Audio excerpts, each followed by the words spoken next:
had that statue made in honor of Thor. And seeing as the world serpent absolutely abhors the fat dauber, he was probably sick of looking at it. But doesn't that hurt? Well, he and Thor have a bit of an unpleasant history between them. Or they will, anyway. So I guess waking up to see it was worse than the thought of lumps of solid stone passing through his gullet. You want me to ask him? No. Our only concern is Jotunheim.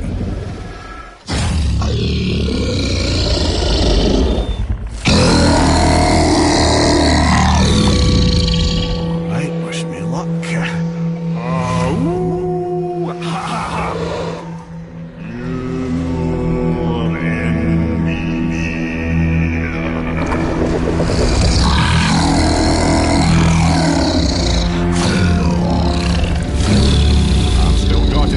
He remembers me.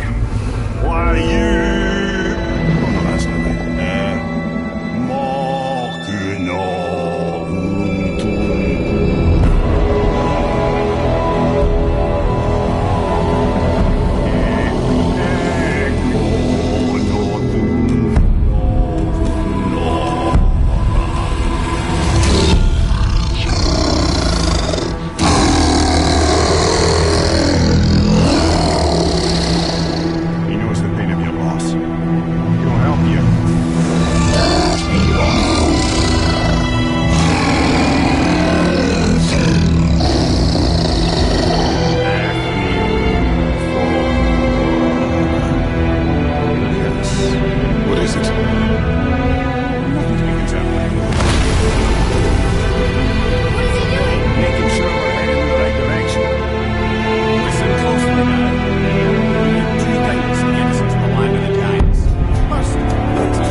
Wait, look! The water's dropped even further. You can see more of the realm towers and statues. I even see new places to explore along the shore. Where is this chisel? Find me a boat, and we'll go from there.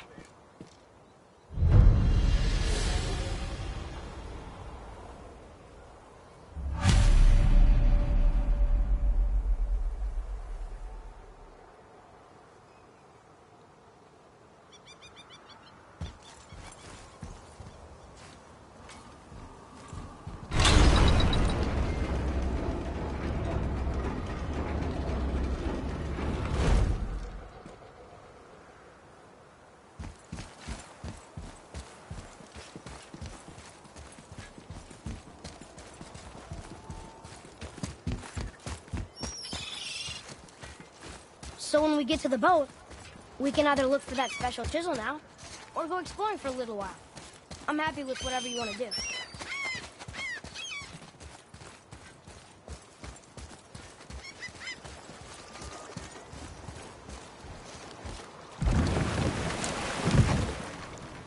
Which way to the chisel? Keep rowing towards the statues of the oarsmen, then thread past between them.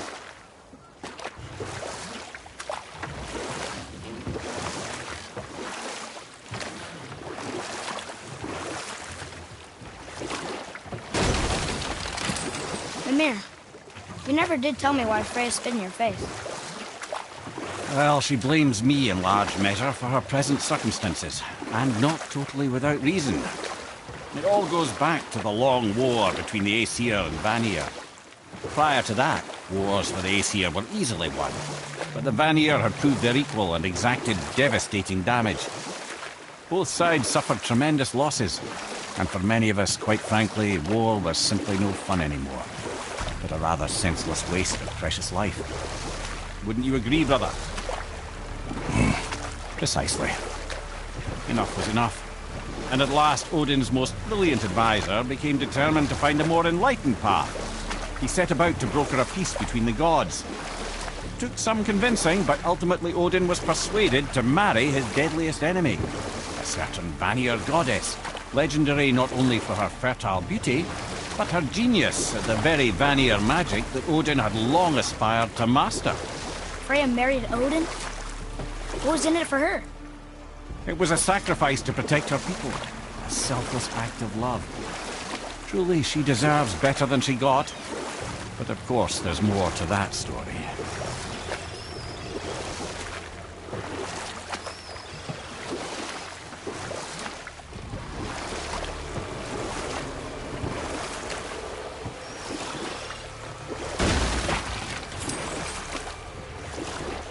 Wow, it's like there was an entire city under the water. Aye, lad. A forgotten city. What was it called? Well, I forgot.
What's hiding behind there? No earthly key nor physical force can get past the magic of that lock. Don't even look at it.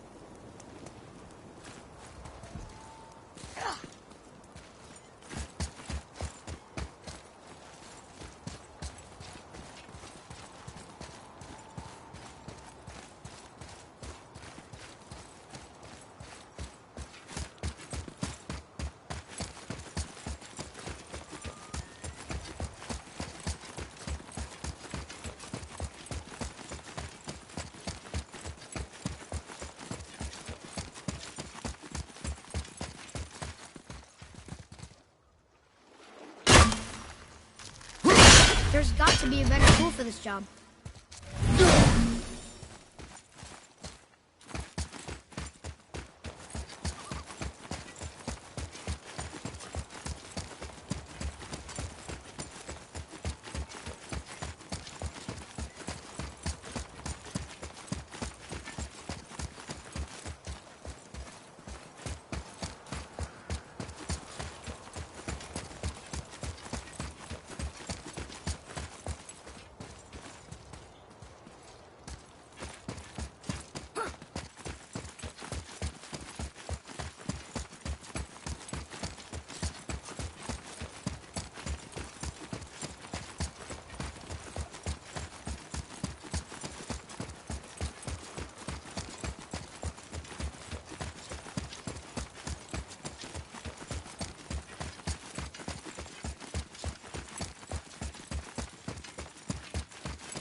More of those.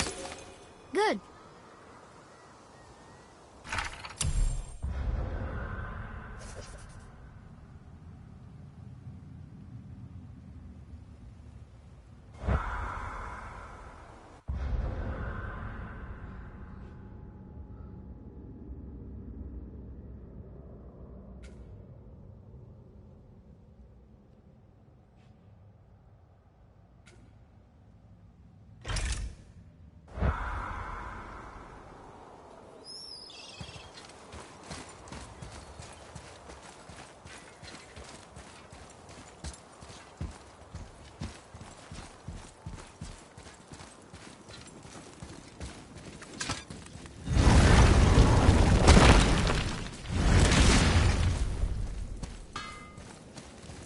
I need that alchemist for something I'm stewing up for you. If in your smarts, you'll find him. Oh, almost forgot. Brock, this is our new friend Mimir. We've met. Oh, why didn't you say so? He knows why. I know why. You know why. Quiet. No more of this. Know what? Sorry I brought it up. Can't you and Sindri just patch things up? Whatever happened couldn't be all that bad. You're family. Now don't be lecturing me about family. I ain't the one what forgot what our name stood for. What we made, the weapons we made were legendary across 9 realms for more years than I can count. You just don't throw that away on account of one bad... One bad what? One bad nothing. Ain't you got somewhere to be?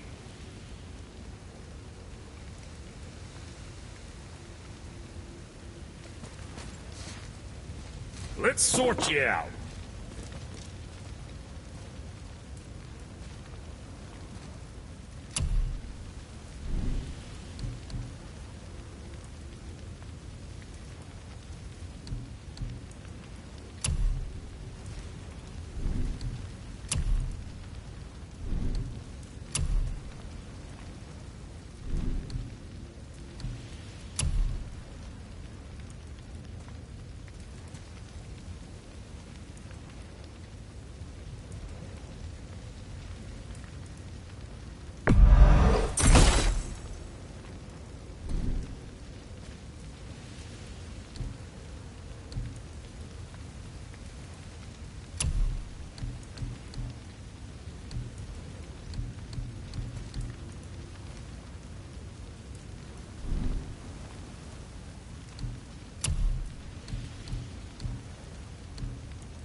Sure, that's a load off your mind.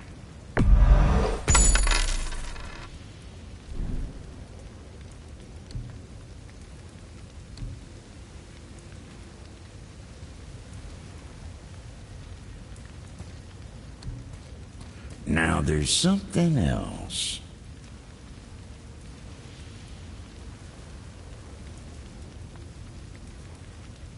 All right, what'd you break?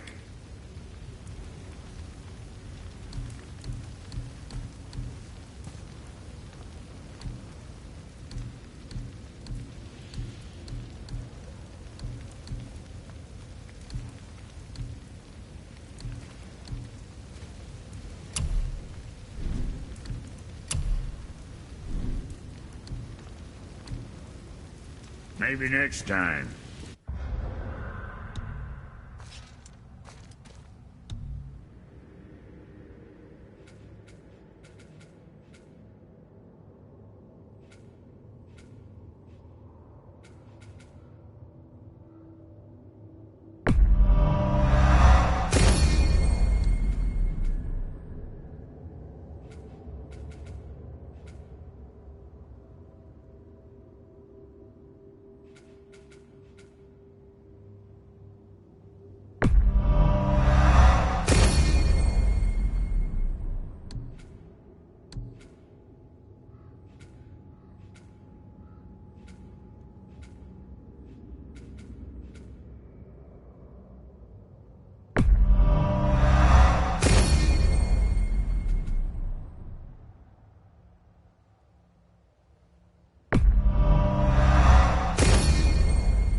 I can't believe Odin and Freya were ever married.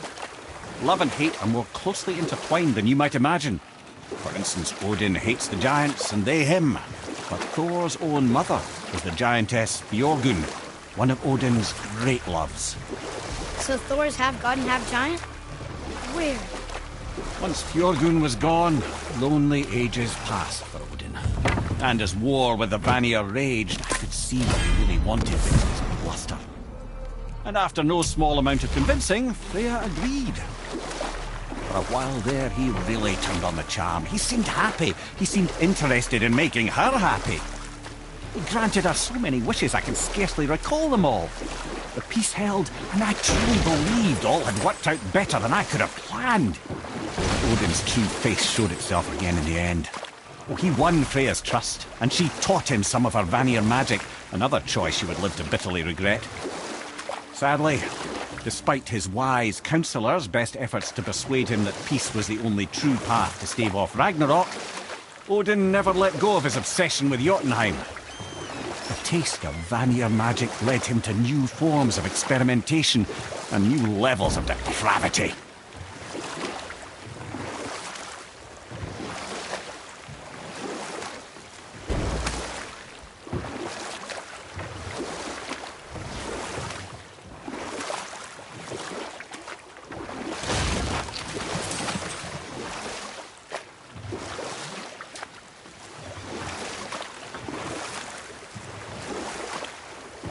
still can't believe he ate it.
That's some statue. Who built it, you think? I do not know.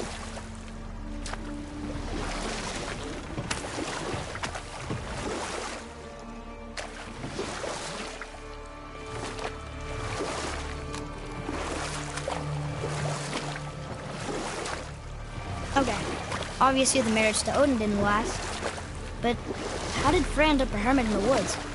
Oh, that was a singular piece of cruelty, even for Odin. As if the marriage wasn't punishment enough. Freya was better to him than he deserved. She stuck it out through all manner of indignity, all in the name of maintaining peace and safety for her people. But Odin's madness, his tyranny, his corruption of her magics, it became more than she could stomach, and at long last she broke it off. Odin's wrath was fierce, and his curses upon her were more than she dared to fear. Enough. No stories. Not while on foot. Our focus is the road. Completely understand. I'll finish later, lad. Ready to go then!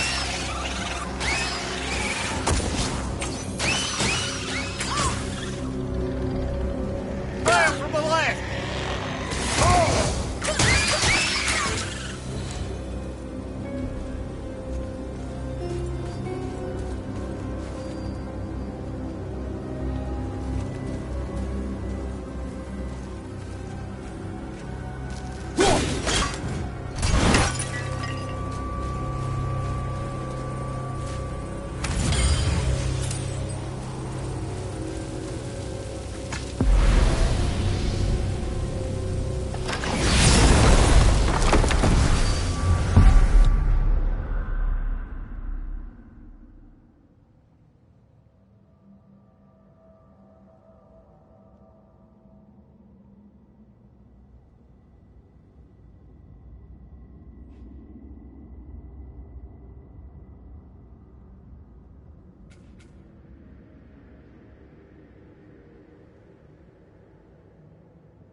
Okay, so Freya left, and Odin was mad. Furious, and he cursed her most terribly. But her magic was so much stronger than his. After so much time together, he knew her vulnerabilities and exploited them to craft curses she could never break. Oh, like not being able to leave Midgard. Worse still, he robbed her of her warrior spirit. Freya cannot fight, even to defend herself. No living thing may she harm by blade nor spell. In a world this belligerent, what choice does she have but isolation? Poor Freya. I guess if I was her, I'd spit in your face too. Aye, lad. So would I.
One more for the collection.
You did well.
Lemire, there was a shrine about a giant lady with lots of books and visions. Ah, that would be Groa, the Knowledge Keeper. She was a gifted sorceress who gathered every tome of arcane wisdom she could find in the realms, all in the hopes of augmenting her powers of prophecy, that she might find her lost husband, Arvandil. But it was not her husband she would glimpse in her visions, for it was Groa, seeing longer and farther than any before or since, who witnessed Ragnarok, the end and the beginning. When Odin caught word of her ultimate prophecy, he maneuvered to obtain her knowledge and hoard it for himself. Groa knew Odin as a long-time patron of her services, and so she welcomed him into her library as a friend. What she did not know is that Odin himself was behind her husband's disappearance, having used his enchantments to conceal his death at Thor's hands from her sight. Smiling, jealous Odin took her by the throat, and with his very hands he stole her library and her life for his own. I always knew Odin was bad. That's just...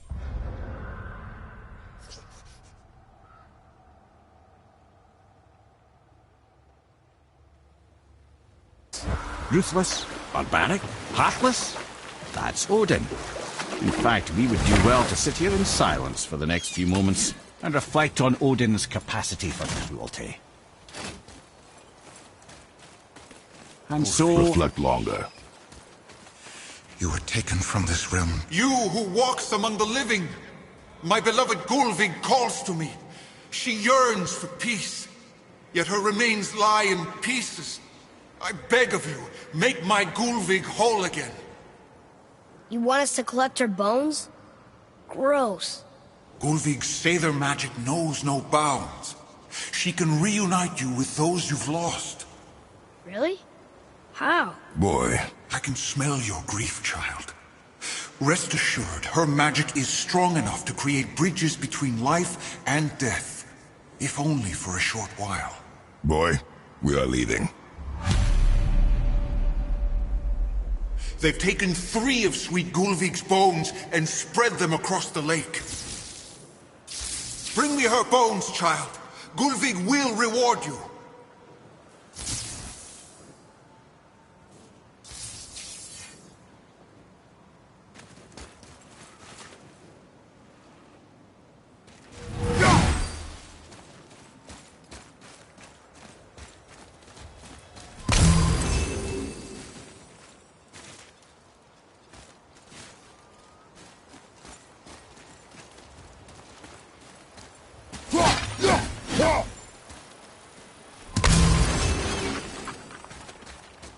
peace.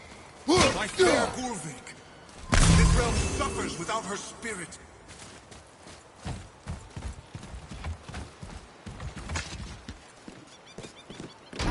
Good. The special chisel is ahead, past this gate.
Father, didn't you hear him?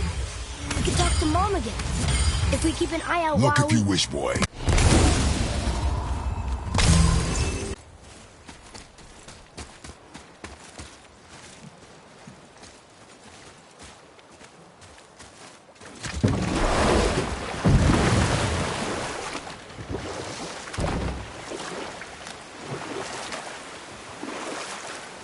This chisel we seek, what is it? I'm glad you asked, actually. I have just the story for you. There was a giant once named Thamur. A very giant, who, despite his mountainous size, was without question the greatest stonemason this world had ever seen. Proud Thamur hoped to one day pass his vast knowledge on to his son. But young Hrimthur had the heart of a warrior. Perhaps the father had too much fear in him, or the son too little. Either way, a quarrel of theirs spiraled out of control, and the overworked stonemason, bonk, struck his son. Hrimthur ran off into the night. Feeling shame and regret, Thamur chased after his son, but in his emotional state soon found himself wandering Midgard, lost and alone.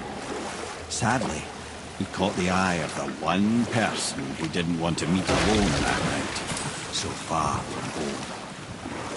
Thor. And?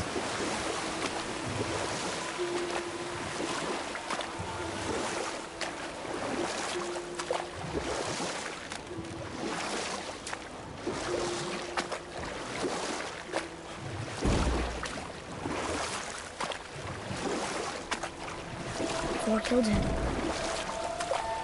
Oh no. We found the village? Aye. When Thamur fell, he crushed a charming place famed for worshipping the Vanir. That one. Truth is, the sweaty ballbag just got lucky.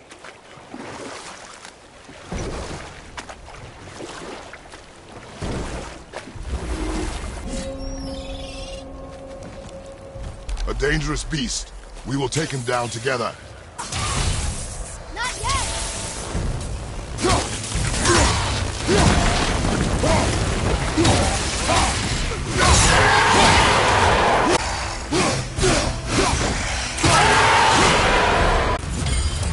We seek a chisel.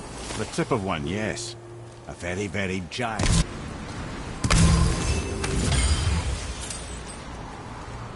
That big crystal on the giant's ring looks promising.